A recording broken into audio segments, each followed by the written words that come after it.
everyone, welcome to Tuesday Check-In.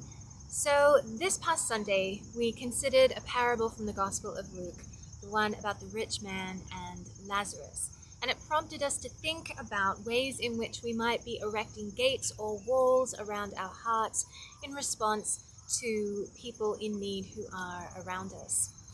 And so an antidote to this type of thinking, of course, is to recognize our connection with the people that we come into contact with.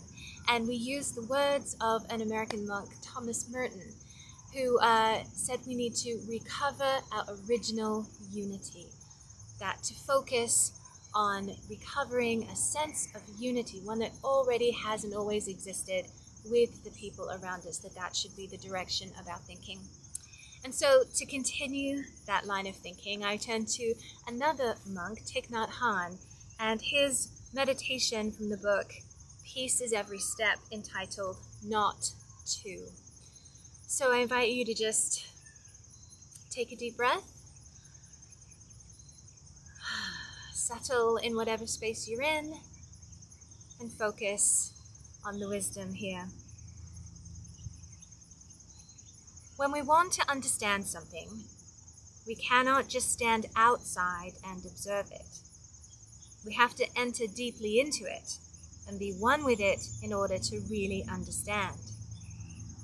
If we want to understand a person, we have to feel their feelings, suffer their sufferings, and enjoy their joy. The word comprehend is made up of two Latin words, one which means with, and another which means to grasp or pick up. To comprehend something means to pick it up and be one with it. There is no other way to understand something. In Buddhism, we call this kind of understanding non-duality, not to. 15 years ago, I helped a committee for orphans who were victims of the war in Vietnam. From Vietnam, the social workers sent out applications, one sheet of paper with a small picture of a child in the corner, telling the name, age, and conditions of the orphan. My job was to translate the application from Vietnamese into French in order to seek a sponsor so that the child would have food to eat and books for school and be put into the family of an aunt, an uncle, or a grandparent. Then the committee in France could send the money to the family member to help take care of the child. Each day, I helped translate about 30 applications. The way I did it was to look at the picture of the child. I did not read the application. I just took time to look at the picture of the child. Usually after 30 or 40 seconds, I became one with the child. Then I would pick up the pen and translate the words from the application onto another sheet.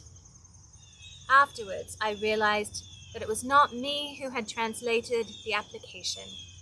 It was the child and me who had become one. Looking at his or her face, I felt inspired, and I became the child, and he or she became me, and together we did the translation. It is very natural. You don't have to practice a lot of meditation to be able to do that. You just look, allowing yourself to be, and you lose yourself in the child, and the child in you. Amen. Lots of beautiful wisdom in that passage about taking a moment to really connect with those that are in front of us, to recognize the non-duality of our existence with everyone around us. So I hope that this will provide a little nurture and inspiration for the rest of your week. Thank you for joining us. And I do hope that you'll be able to join us for church this Sunday, 10:30 a.m., either in person or online. Take care, everyone.